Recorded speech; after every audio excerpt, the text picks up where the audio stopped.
10 নম্বরে বলে শেষ করে দেবে যে নবী নাকি মানুষই না, নবী নাকি মানুষ না, মানুষের ঊর্ধ্বে কিছু, অতিভক্তি। কি বলছে? মানুষ তো মাটির পয়দা, নবী মাটির পয়দা না, কিসের পয়দা? নবী নূরের পয়দা। ছোটকালে একটা গজালের লাইন, এক লাইন মাত্র মুখস্থ আছে, ছোটকালে গোটা গজালটা মুখস্থ করেছিলাম, ভুল গজাল বুঝতাম না, অর্থ সুর করে পড়তে ভালো লাগে, মুখস্থ করতাম, সবার শুনতাম, এই হলো অবস্থা, তাই না? আজকাল যারা গান শুনে ঠিক ওই রকমই প্রায়, হ্যাঁ, বুঝুক আর না বুঝুক, গাজাল ভালো ভালো এমন এমন ভারী ভারী ভাষা আছে, কিচ্ছু বুঝে না, কিন্তু সুরটাই ভালো লাগে তাকে। হ্যাঁ, তো ওইরকম আমরা ছোটকালে মুখস্থ করেছি নবী, হ্যাঁ, নবী নূরের পয়দা, ইয়াকিন করে জানো। শেষ একটা লাইন হচ্ছে নবী নূরের পয়দা, ইয়াকিন করে জানো, বিশ্বাস করতে হবে। জি হ্যাঁ, এখন শুনে নবী নূরের পয়দা না মাটির পয়দা, মেলা দলিল আছে। দুটো আয়াত শুধু বলবো আমি। আল্লাহ পাক বলছেন সূরা সাদের আয়াত নম্বর 71, ওয়াইজ কালা রব্বুকা লিল মালায়েকা, যখন হে নবী তোমার রব বললেন ফেরেশতাকে, ইন্নী খালিকুম বাশারান, আমি মানুষকে, কাকে সৃষ্টি করব? ইন্নী খালিকুন, সৃষ্টি করব কাকে? বাশারকে। বাশার মানে মানুষকে, মিন তিন, কাদামাটি দিয়ে। আমি বাশারকে, মানুষকে সৃষ্টি করব কাকে? কি দিয়ে? কাদামাটি দিয়ে। কোন মানুষকে কাদামাটি দিয়ে সৃষ্টি করা হয়েছিল? আদম আলাইহিস সালামকে, ঠিক না?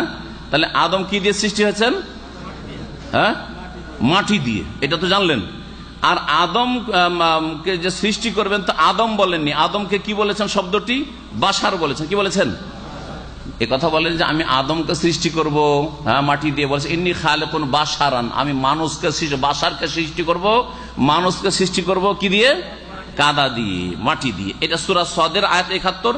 আর সূরা হিজরের আয়াত নম্বর 28 বলেছেন ইন্নী খালিকুন বাশারান, আমি বাশারকে সৃষ্টি করব মিন সালসালিম মিন হামাইম মাসনুন, আমি এমন মাটি দিয়ে যেই মাটি কাদা এবং গন্ধ যুক্ত। কাদা যখন বেশি দিন পড়ে থাকে তখন ওতে কি হয়ে যায়?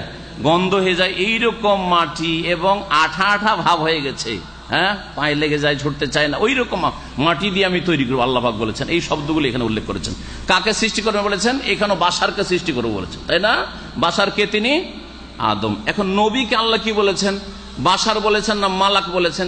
একটু আগে একটা আয়াত বললাম যে ওয়ালা আকুলু লাকুম ইন্নী মালাক, দেখো আমি কিন্তু ফেরেশতা না, তোমাদেরকে বলছি না যে আমি ফেরেশতা, মালাক। তার নবী মালাক, ফেরেশতা নন। এখন নবী কি তা শুনেন, সূরা বনী ইসরাইল আয়াত নম্বর 93, মেলাগুলি আয়াত আছে, একটি ছোট্ট আয়াত বলছি, কুল, হে নবী তুমি বলে দাও, সুবহানা রব্বি, আমার রব পাক পবিত্র, আমার রব মহান, হাল কুনতু ইল্লা বাশারান রাসূলা, আমি মানুষ এবং রসুল ছাড়া আর কিছু না।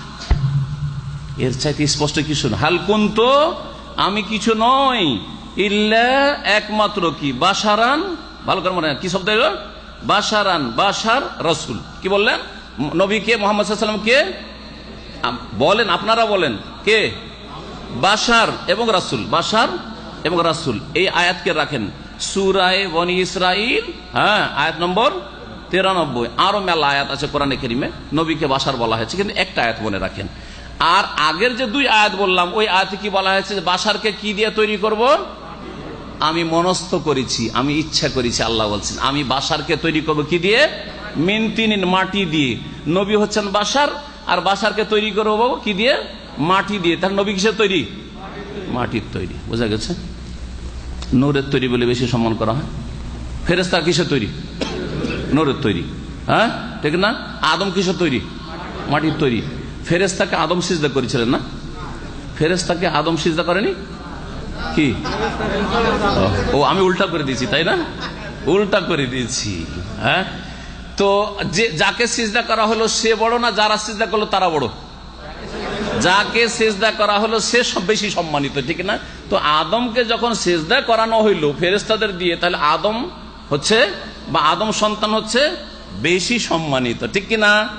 তাহলে নবীকে যদি বলেন যে নূরের পয়দা, ফেরেশতারা কিসের পয়দা? নূরের পয়দা। নবীকে নূরের পয়দা যদি বলেন, মাটির পয়দা না, তাহলে নিচে নামালেন না উপরে উঠাইলেন? নিচে নামিয়ে দিলেন। বুঝে নিয়েছেন না? এখানে আমার আলোচনা শেষ। 10টি পয়েন্ট বললাম। সাল্লাল্লাহু আলাইহি ওয়া সাল্লাম নবিয়্যিনা মুহাম্মদ ওয়া আলা আলিহি ওয়া সাহবিহি আজমাইন। আল্লাহ পাক আমাদেরকে সকলকে হেদায়েত দান করেন, হেদায়েত কায়েম রাখেন। আল্লাহ পাক আমাদেরকে দুনিয়া আখিরাতের সুখ দান করেন, বালা মুসিবত থেকে হেফাজত করেন। মুসলিম ভাই বোনদের উপরে যে জুলুম অত্যাচার হচ্ছে সারা দুনিয়াতে আল্লাহ পাক তাদের হেফাজত করেন, তাদের বালা মুসিবত যেন দূর করে দেন। সুবহান রাব্বিকা রাব্বিল ইজ্জাতি আম্মা ইয়াসিফুন ওয়া সালামুন আলাল মুরসালিন।